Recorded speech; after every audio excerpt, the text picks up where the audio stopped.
தீபாவளியொட்டி கோவையில் பணியாற்றும் புலம்பெயர் தொழிலாளர்கள் தங்கள் சொந்த ஊர்களுக்கு செல்ல கோவை விமான நிலையத்தில் குவிந்திருக்கிறார்கள்.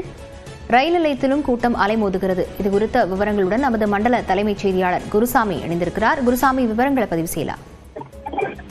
தீபாவளி பண்டிகைக்கு இன்னும் 3 நாட்களே உள்ள நிலையில் கோவையில் பணிபுரியக்கூடிய வடமாநில தொழிலாளர்கள் தங்கள் சொந்த ஊர்களுக்கு திரும்பிக் கொண்டிருக்கிறார்கள். இதன் காரணமாக கோவை ரயில் நிலையத்தில் ஏராளமான வடமாநில தொழிலாளர்கள் தற்போது குவிந்திருக்கிறார்கள். தற்போது கேரள மாநிலம் ஆலப்புழாவிலிருந்து ஜார்க்கண்ட் மாநிலம் தன்பாத்துக்கு செல்லக்கூடிய ரயிலில் செல்வதற்காக ஆயிரக்கணக்கான வடமாநில தொழிலாளர்கள் தற்பொழுது கோவை ரயில் நிலையத்தில் திறந்திருக்கிறார்கள்.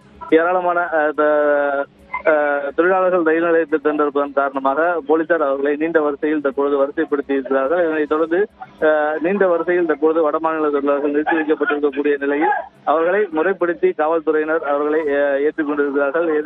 கடந்த சில தினங்களுக்கு முன்னர் திருப்பூரிலிருந்து செல்லக்கூடிய ரயிலில் வடமாநில தொழிலாளர்கள் முன்பதிவு செய்த பெட்டிகளில் ஏறி பல்வேறு சிரமங்களை ஏற்படுத்தியதாக பல்வேறு தகவல்கள் வெளியாகி இருந்தது. இந்நிலையில் அதுபோன்ற சூழல்கள் ஏற்படக்கூடாது என்பதற்காக தற்போது கோவை ரயில் நிலையத்திலேயே வந்திருக்கக்கூடிய அந்த வடமாநில தொழிலாளர்கள் அனைவரையும் அன்பு பெட்டியில் நீண்ட வரிசையில் நிற்க வைத்து அவர்களை முறையாக ஏற்றி வருகிறார்கள். குறிப்பாக ரயிலில் ஏறக்கூடிய வடமாநில தொழிலாளர்கள் முண்டியடித்துக் கொண்டு ஏறக்கூடாது எனவும் தங்களது பொருட்களை பாதுகாப்பாக வைத்துக் கொள்ள வேண்டும், உடைமைகளை பாதுகாப்பாக எப்படியெல்லாம் வைத்துக் கொள்ள வேண்டும் என்பது குறித்த அறிவுறுத்தல்கள் ஒலிபெருக்கி மூலம் வழங்கப்படுகிறது. மேலும் ஒவ்வொரு பெட்டியின் அருகிலும் ஏராளமான காவல்துறையினர் பாதுகாப்புக்காக நிறுத்தப்பட்டு அவர்களை முண்டியடித்துக் கொண்டு ஏறாமல் வரிசையாக ஏறக்கூடிய பணிகளை தற்போது காவல்துறையினர் செய்து கொண்டிருக்கிறார்கள்.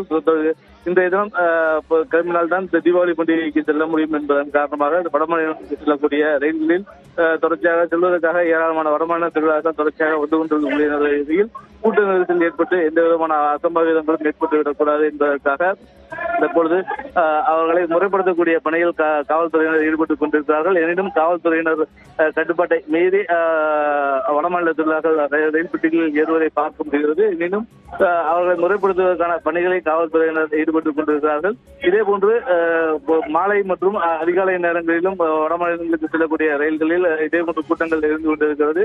தீபாவளி பண்டிகைக்கு இன்னும் ஒரு சில தினங்களே இருக்கக்கூடிய நிலையில் அவர்கள் பணிபுரியக்கூடிய நிறுவனங்களில் அவர்களுக்கு ஊதியம் மற்றும் போனஸ் போன்றவை வழங்கப்பட்டிருக்கக்கூடிய நிலையில் அந்த பணத்துடன் தங்களது சொந்த ஊர்களுக்கு கிளம்பி செல்வதற்காக தொடர்ச்சியாக அவர்கள் குவிந்து வருகிறார்கள். வரக்கூடிய அந்த வடமாநில தொழிலாளர்களை கட்டுப்படுத்துவதற்கான பணிகளிலும் தற்போது காவல்துறையினர் ஈடுபட்டுக் கொண்டிருக்கிறார்கள். கோவையை பொறுத்தவரை 10 லட்சத்துக்கும் மேற்பட்ட வடமாநில தொழிலாளர்கள் பல்வேறு மாநிலங்களைச் சேர்ந்தவர்கள் பணிபுரிந்து கொண்டிருக்கிறார்கள். பீகார், ஜார்க்கண்ட், உத்தரப்பிரதேசம், மகாராஷ்டிரா உட்பட பல்வேறு மாநிலங்களைச் சேர்ந்தவர்கள் பணியாற்றிக் கொண்டிருக்கக்கூடிய நிலையில் அவர்கள் தொடர்ச்சியாக தங்கள் மாநிலங்களுக்கு சென்று கொண்டிருக்கிறார்கள். அவர்களை பாதுகாப்பாக வழியனுப்பக்கூடிய பணியில் ரயில்வே போலீசாரும் இங்கிருக்கிற இருப்பு பாதை காவல்துறையினரும் பல்வேறு நடவடிக்கைகளை மேற்கொண்டு வருகின்றனர்.